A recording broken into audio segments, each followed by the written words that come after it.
Hello and welcome back to the show where someone who knows very little or next to nothing about military aircraft is reviewing military aircraft. What could possibly go wrong? And where we will have some nice surprises and will meet the elephant in the room.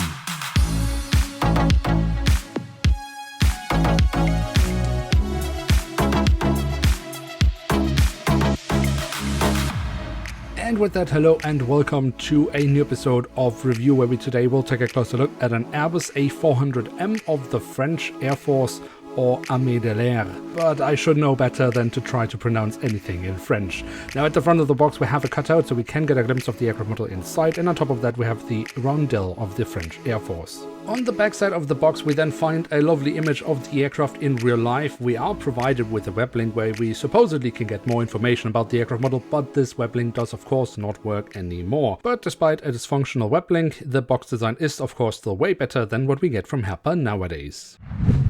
And here she is, the Airbus A400M in what I believe is the standard livery, if we can even talk about standard liveries in military terms, but there aren't any, special stickers or stuff like that on this aircraft model. This is just the plain grey A400M of the French Air Force. But that doesn't mean that it has to be a boring aircraft model. Herpa is often doing quite well with their military aircraft models, so I look forward to find out what they have come up with this time. And we start our tour around the aircraft model with a look at the vertical stabilizer, where we have the French flag. Of course, with the A400M, the horizontal stabilizer is mounted on top of the vertical stabilizer, and also here Herpa has done, I think, quite a nice job with the detailing. On the fuselage, we then find the roundel of the French Air Force and the full registration code of the aircraft. And then we can move on to the front of the aircraft. And here we find a little bit of an unusual detail, something we haven't seen on many other Herpa aircraft models. And in fact, I think pretty much only military aircraft, because other aircraft would need it in form of this pole or refueling rod, which it is, which the real aircraft of course uses so that it can be refueled in air.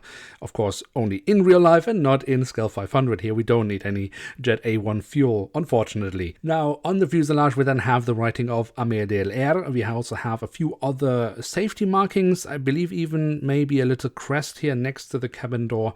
Not too bad overall. The print quality is actually quite nice, and with the cockpit section itself we also get this really massive black nose. Above that we have the cockpit windows with the window wipers, and above that we have a few more digits which I believe are part of the registration code, or perhaps an internal registration code of the military. Not quite sure here. If you know, please feel free to let me know in the comment section below. Now, the A400M is of course a turboprop aircraft and has 4 of these massive engines here. Really lovely detailed as well, with loads of small printed markings. I think Herpa has done an excellent job with that. And what we should also mention, of course, is with pretty much all, I think, turboprop aircraft from Herpa Wings and Scale 500, they have this lovely little feature that you can actually move the blades. And yeah, I mean, it's a silly little thing, but also quite nice, and it works really well on this aircraft model. Now from the engines we can move on to the wings, which we should also take a closer look at with the A400M. They are of course mounted on top of the fuselage, but here we also get some nice detailing from Herpa Wings. For example, we have again the roundel of the French Air Force. We however also have some nice physical detailing in form of the flaps, slats and spoilers, so all the different avionics parts that the A400M wings have. Maybe some parts slightly drowned away by the grey base paint, but we can still see them.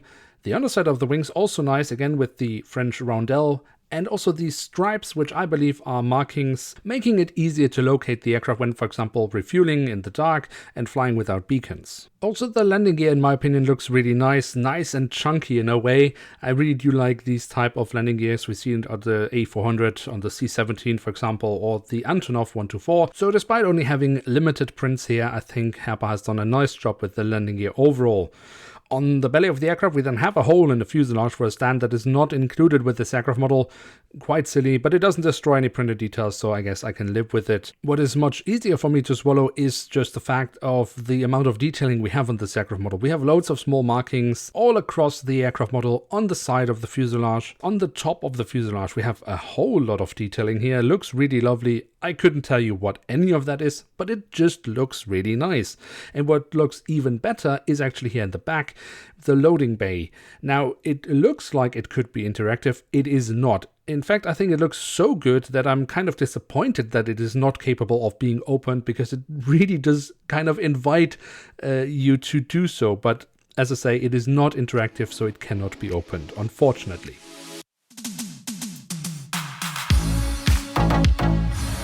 So there we have it, the Airbus A400M of the French Air Force in scale 1 to 500 by Herpa Wings. And what can we say about this aircraft model? Now in the beginning,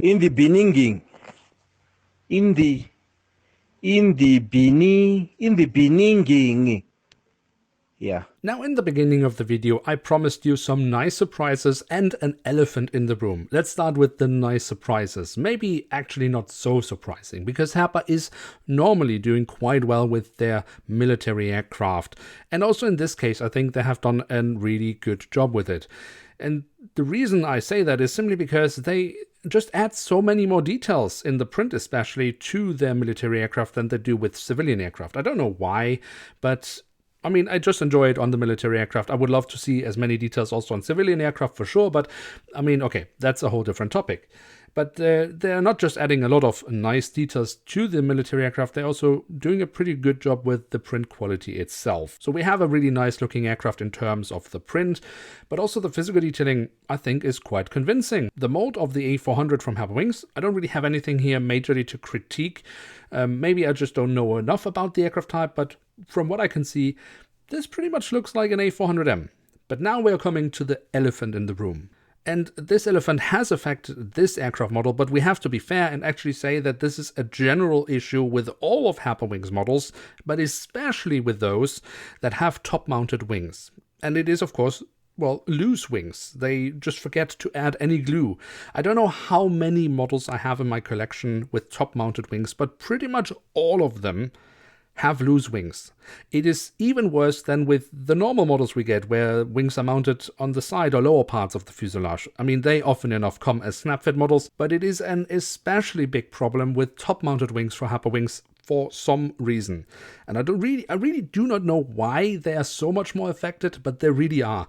And I don't think I'm particularly unlucky. Of course, you can get these models where the wings are solid as a rock, but there are plenty of them where these wings have never seen a single drop of glue ever in the factory of Herpa Wings. And it is a big problem. They need to tackle this. It has been going on for years, because it really just drags down the overall experience with your model and, well, the brand itself. But apart from the tendency of losing one or two wings every now and then, I still think this is a really lovely model. And if you are into military aviation, I don't think you can do much wrong with finding an A400M of Herpa Wings, be it of the French Air Force or any of the other air forces that have been, well, represented over the years from Herpa Wings. And with that, we have reached the end of today's episode. If you have enjoyed this video, then feel free to leave a like. If you're new around here, why not hit subscribe? And with that, thanks so much for watching. Hope to see you soon again. I'm checking out, and bye.